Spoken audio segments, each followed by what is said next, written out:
여러분, 오늘 기업 분석 시리즈 첫 번째 사람인 HR에 대한 기업 분석을 해보도록 하겠습니다. 우선 영상을 보면서 바로 시작하겠습니다. 먼저 이 사람인 HR 같은 경우에는 여러분들 다들 아실 거예요. 그 구인구직 사이트인 사람인을 운영하고 있는 그 상장 기업인데요.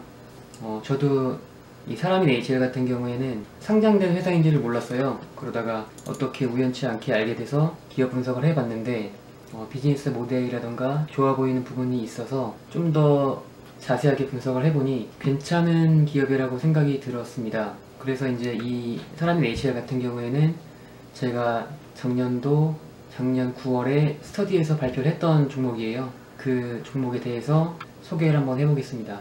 우선 이 사람인 HR 같은 경우에는 2015년도 10월에 설립이 되었습니다. 여러분들 아시다시피 그 사람인 사이트에서 구인구직 매칭을 시켜주는 사업을 영위하고 있고요. 현재로서는 그 순방문자 수 1위 업체입니다. 그리고 시가총액을 보시면은 작년도 9월 24일 기준으로 2286억 원이었고요. PER은 67.06배, PBR은 2.86배였습니다. 이거 같은 경우에는 네이버가 일단 PER이나 PBR을 계산할 때 그 직전 1년까지 해서 작년도 1년을 기준으로 계산을 하는 것 같더라고요. 그래서 그렇게 봤을 경우에 PER이 67.06배 정도이고요. 저 같은 경우에는 이제 기업 분석을 하게 되면은 10년 재무제표를 쭉 살펴봅니다. 10년 동안 어떤 식으로 좀 기업이 변화가 있었는지 이런 것들을 대략적으로 우선 보는데요.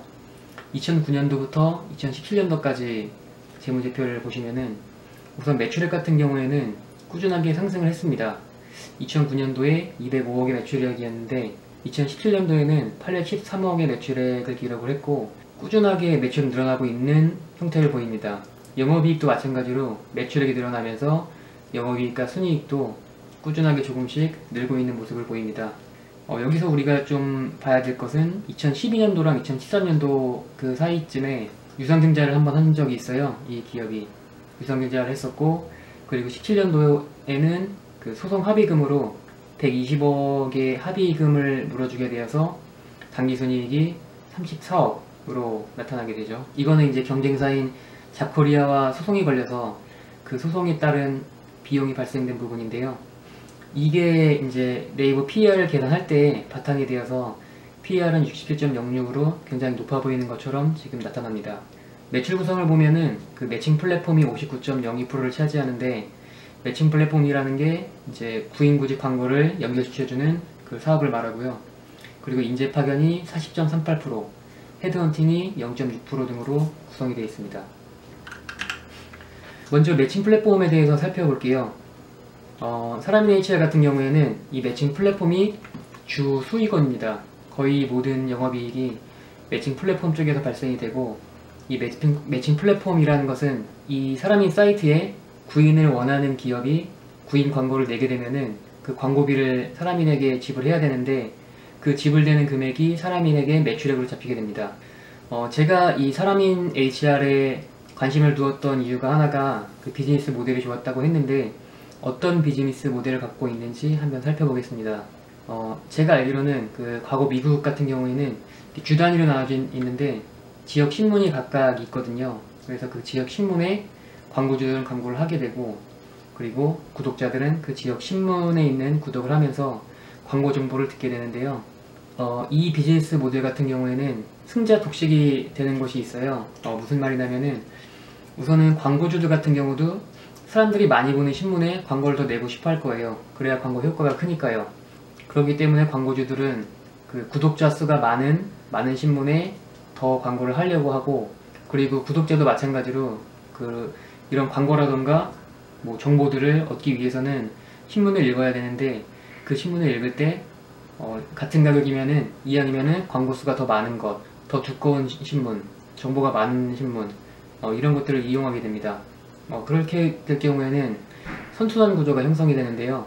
우선 광고주 같은 경우도 더 많은 구독자가 있는 신문에 광고를 실으려고 하고, 구독자도 더 많은 광고가 있는 신문을 구독하려고 하고, 이렇게 되면서 한 신문이 선두를 치고 나가게 되면은 점점 더 이제 그 신문을 더 많이 보고 선순환이 형성이 되는 거죠. 그래서 미국 같은 경우에는 두꺼운 신문이 살아남는다, 이런 말이 옛날에 많이 있었습니다. 그래서 그 두꺼운 신문이 승자 독식을 하게 되면은 그 이후부터는 금액을 마음대로 올릴 수가 있습니다. 이게 무슨 말이냐면은 그 신문이 독점적으로 그 지역을 점유하게 되면은 사람들이 그 신문만 거의 보게 되고 광고주들도 그 신문만을 원하기 때문에 이 신문에서는 이제 비용을 계속 올리고, 이제 광고 비용이죠. 광고하는 비용을 더 올려도 광고주들은 다른 곳에 광고를 할 수가 없으니까 어쩔 수 없이 이 신문을 이용할 수밖에 없습니다. 이렇게 될 경우에는 이익이 폭발적으로 늘게 되기 때문에 이 신문사는 엄청나게 성장을 하게 되죠. 그래서 이제 예전에 미국에서는 승자 독식된 신문을 소유하게 되면은 어느 누구라도 떼돈을 벌 수 있는 그런 좋은 사업이었죠. 사람인 HR 같은 경우에는 이거랑 이제 똑같은 유형의 사업을 영위하고 있습니다. 사람인 사이트에 그 광고주들은, 그러니까 구인을 원하는 기업들이죠. 그 기업들은 구인 광고를 내게 되고, 그리고 마찬가지로 구직자들 또한 사람인 사이트를 방문해서 이러한 정보들을 많이 얻게 됩니다. 여기서 이제 중요하게 제가 본 것은 순방문자 수입니다. 순방문자 수가 많은 기업이 더 많은 이제 광고들을 끌 것이고, 또 이로 인해서 또 순방문자 수가 더 늘어나는 선순환 구조가 생기게 되는 것이죠. 지금 아래 그래프를 보시면은 구글 트렌드인데, 여기서 제가 사람인 HR과 경쟁사인 잡코리아를 검색을 해본 겁니다.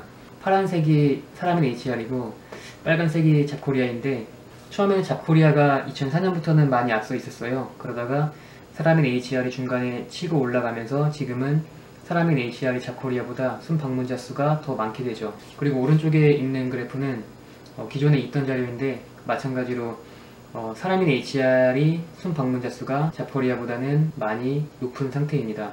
사람인 HR의 이익을 얻는 구조를 중요하게 봐야 되는데요.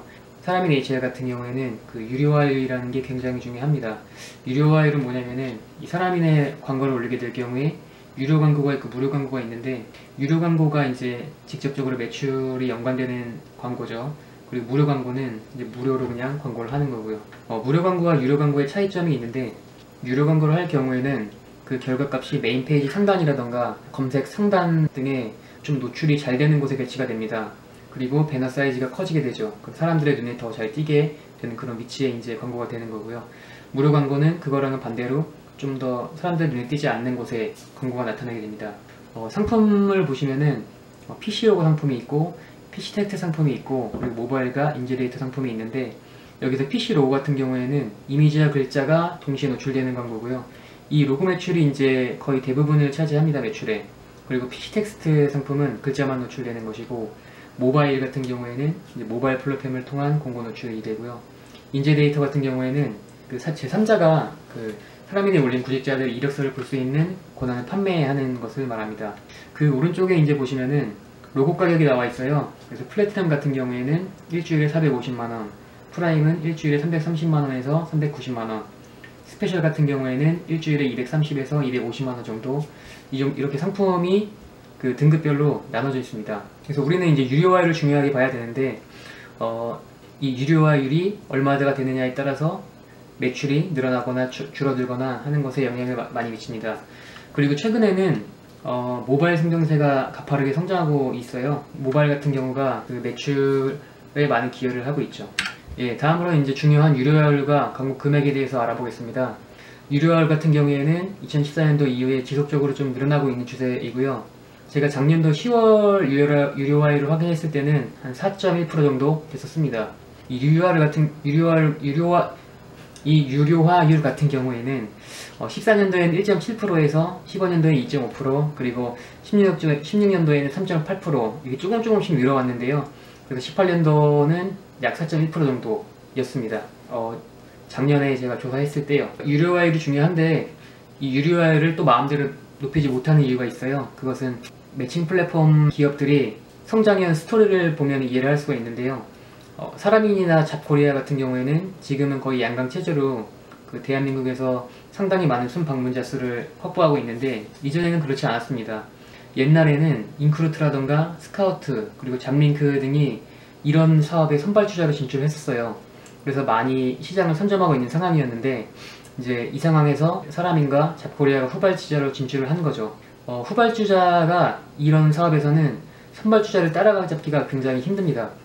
그리고 그 당시에 이제 인크루트나 스카우트, 잡링크 등에서는 지금의 유료화율이라고 볼 수는 있는데 채용 공고를 내는 기업들로부터 좀 등록비를 받는 방식으로 매출을 일으켰는데요. 이 상황에서 이제 사람인과 잡코리아가 선두 업체들을 좀 앞지르려면은 특별한 전략이나 뭐 뛰어난 뭔가 혁신적인 그런 게 없으면은 굉장히 힘듭니다. 그 와중에 이제 잡코리아 같은 경우에 부분 유료화 정책을 쓰게 됐어요. 부분 유료화 정책이 뭐냐면은 지금 이제 사람인과 잡코리아가 하고 있는 부분적으로 유료화 광고가 있고 또 부분적으로 무료화 광고가 있는 이런 전략을 썼습니다. 이렇게 되다 보니까 이제 무료 광고를 원하는 사람들이 많은 수요가 있었고, 그러다 보니까 인크루트나 스카우트 선두주자가 확보해온 순방문자 수가 잡코리아로 점점 이제 넘어오게 됩니다. 그러면서 잡코리아가 그렇게 성장을 해서 이제 순방문자 수 거의 1위를 기록하는 상황까지 돼서 국내 1위 업체로 이제 올라섰었는데요. 이렇게 하는 와중에 이제 잡코리아 같은 경우에는 순방문자 수 1위 상태에서 미국의 몬스터닷컴이라는 회사에 매각이 됐어요. 이 매각이 된 이후부터 그 사업에 이제 자본을 투자하지 않고 거의 유상감자를 하거나 배당만 거의 가져가는 식으로 미국 몬스터닷컴이 좀 돈을 그런 식으로 운영을 했죠. 그래가지고 사업에 대한 본업에 대한 경쟁력이 굉장히 떨어졌습니다.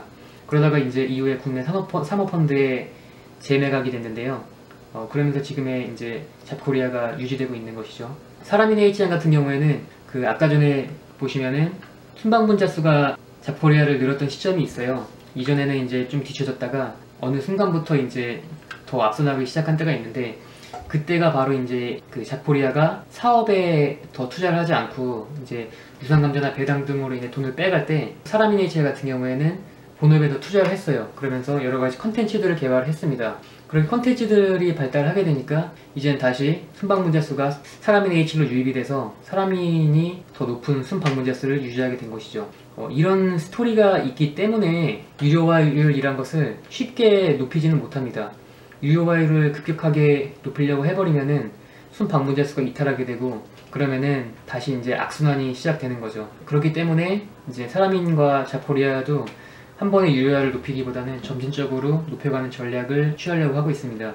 일본 같은 경우에는 우리나라랑 좀 달라요. 일본은 유료화율이 100%여가지고 계속 거기는 이제 그 광고를 하려면은 무조건 돈을 내야 되는 그런 구조입니다. 근데 국내 한국 같은 경우에는 좀 차이가 있죠. 그래서 이제 지금 순방문자 수 1위가 이제 사람인의 HR인데, 여기에서 조금 더 기대할 수 있는 거는 지금 양강 체제이고, 제가 볼 때 이 양강 체제가 하나가 어떻게 갑자기 무너지거나 그렇게 생각하지는 않고 쭉 나아갈 것이라고 생각하는데, 사람인 같은 경우에 좀 더 높은 순방문자 수를 바탕으로 더 앞서 나가서 승자 독식이 돼버리면은 그 이후부터는 광고비를 사람인의 HR 맘대로 올릴 수가 있어서 엄청나게 폭발적으로 이익이 늘면은 주가가 될 수가 있죠. 근데 이것은 되게 가능성이 높지는 않고 가능성은 굉장히 좀 낮다고 보고 있습니다. 한 번에 이렇게 치고 올라가기가 힘듭니다.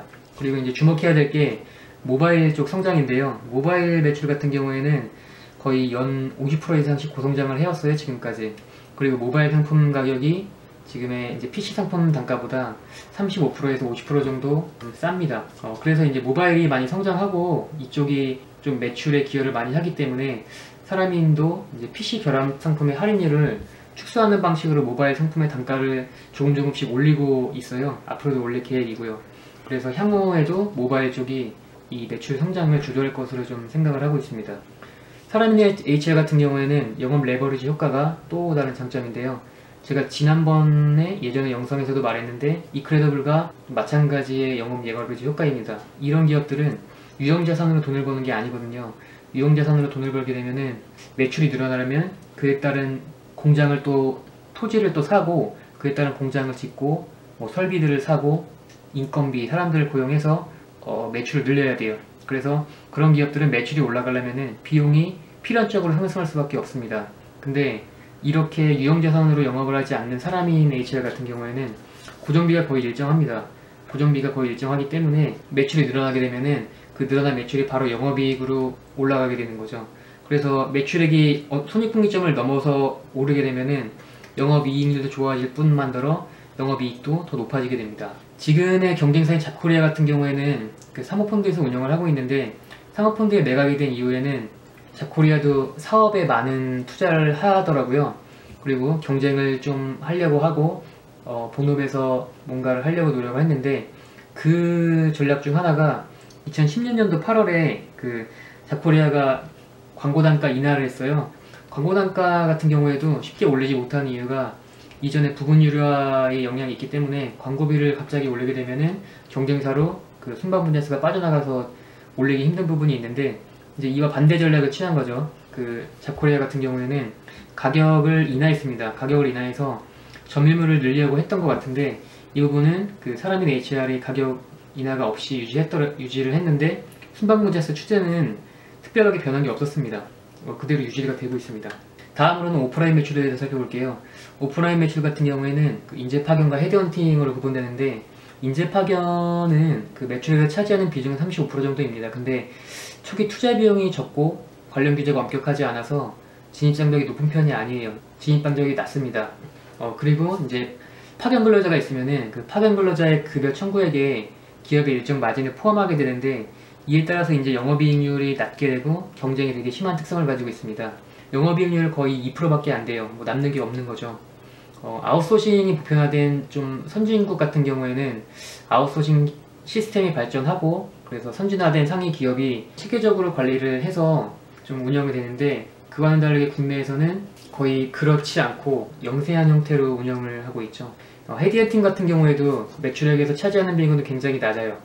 매출액에 차지하는 비중이 1% 정도로 굉장히 미미한데, 이것도 마찬가지로 초반에 별도의 수합을 하는데 어려운 점이 없어요. 초기 투자가 필요한 것도 아니고 관련 규제가 엄격한 것도 아니라서 진입 장벽이 낮습니다. 근데 이거는 이제 영업이익률이 일정하고 좀 인건비 등의 변동비 비중이 큰 특성을 가지고 있습니다.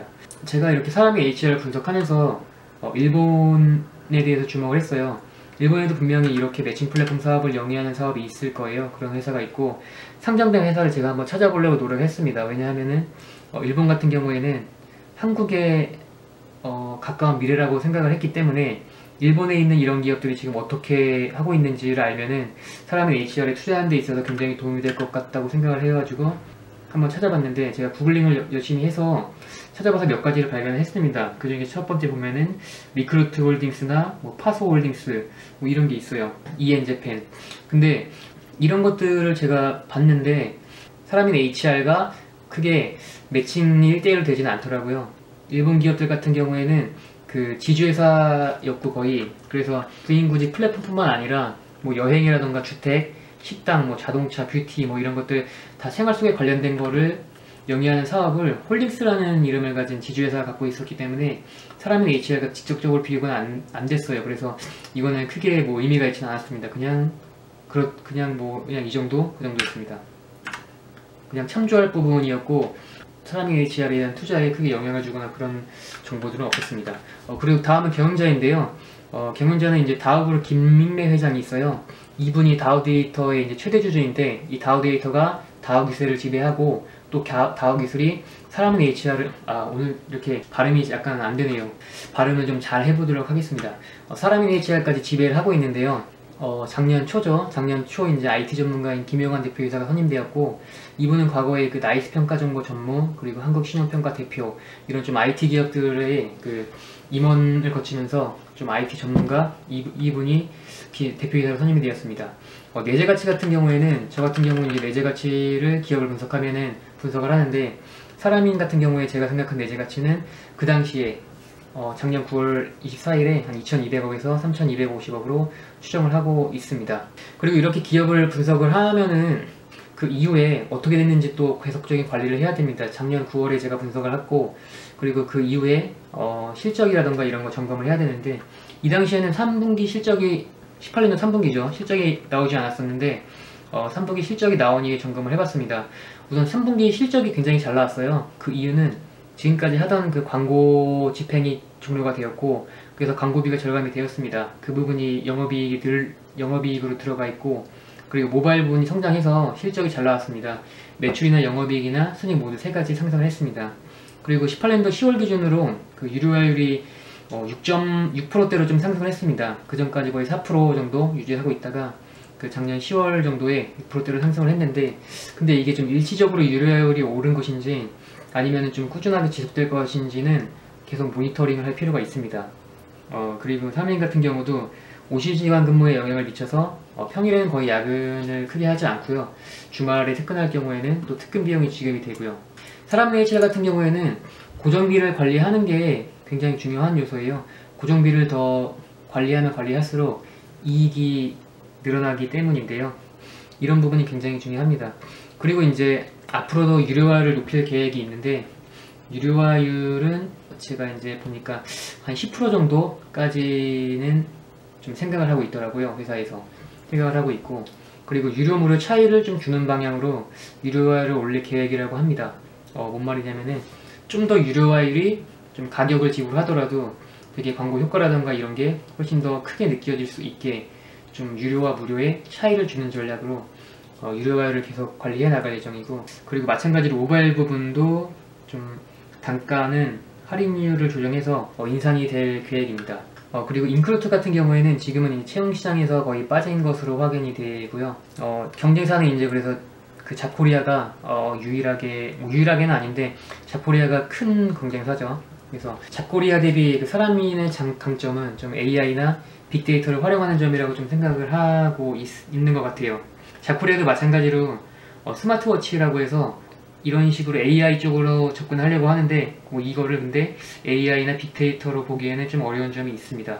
대신에 근데 잡코리아 대비 약점은 인원수가 잡코리아 대비 20%가 많아요. 그래서 그 고정비로 들어가는 그 인원수가 많기 때문에 이런 부분에서 좀 비효율적인 면이 있기도 하고요. 그리고 이제 대표이사로 선임된 김영원 대표이사 같은 경우에는 그 매출이라던가 이런 부분에 좀 관심이 많은 걸로 보입니다.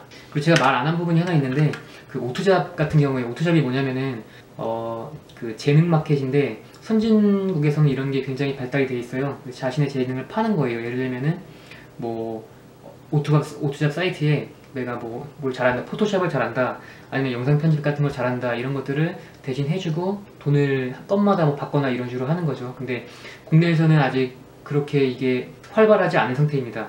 좀 어려운 사업이에요. 그래서 그 전자공시 그 사업 보고서를 보면은 사람인 HR이 그 오투잡을 영업권을 손상차손 인식을 했습니다. 발음이 잘 안 되네요. 손상차손 인식을 했는데, 근데 저는 이제 그때 그걸 보고서 손상차손 인식해서 사업을 접었구나라고 생각했는데, 그런 건 아니고요. 사업은 계속 하고 있다고 합니다. 사업은 하는데 이제 영업권만 손상차손 인식을 한 거라서 진행을 하고 있고요. 제가 최종적으로 결론을 정리해보면은 사람인 HR 같은 경우에는 저는 그 충분히 안전마진이 있다고 생각하는 게, 지금 이렇게 영업을 하고 있는데 앞으로 이것보다 좀 떨어질 거라고는 생각하지 않아요. 왜냐하면은 잡코리아도 그렇고 사람인도 그렇고 둘 다 양강체제로 나아가는 상황에서 갑자기 이익이 떨어진다 그렇게 생각하지는 않고요. 지금 상태보다 더 안 좋아질 가능성은 굉장히 낮게 보고 있어요. 대신에 아까 얘기한 것처럼 갑자기 이제 순방문자 수가 더 많이 늘어나서 치고 나가게 되면은 더 돈을 많이 벌 수 있는 그런 경우가 발생이 되죠. 그래서 제 생각에는 안전마진이 있다고 생각하고, 추가적으로 이제 잘 될 경우에는 그 높은 주가 상승 기대할 수 있지 않을까, 이런 식으로 좀 보고 있습니다. 여러분들 근데 주의해야 될 게, 제가 이거는 기업을 추천하거나 그런 것들은 아니고요. 스터디 관점에서 같이 제가 어떻게 기업 분석을 하는지 좀 알려드리는 것이기 때문에, 제가 한 이거를 듣고 이거를 매수하거나 그러면 안 되고, 여러분들도 이제 같이 공부를 해보고 기업 분석을 좀 해봐야지 됩니다. 제가 이제 첫 번째 기업 분석에 대해서 얘기를 했는데요. 앞으로도 이제 이 기업 분석 시리즈는 제가 공부하거나 분석한 기업이 있으면은 계속적으로 영상을 올릴 생각입니다. 그래서 유익한 정보라던가 좀 이렇게 제가 기업 분석을 어떻게 하는지 좀 이런 것들을 얘기를 할 생각이라서 앞으로도 여러분들 이렇게 영상 시청을 잘 해주셨으면 감사하겠습니다. 여러분, 제 영상이 유익했다면 구독과 좋아요 한 번씩 부탁드리겠습니다. 여기를 눌러주세요.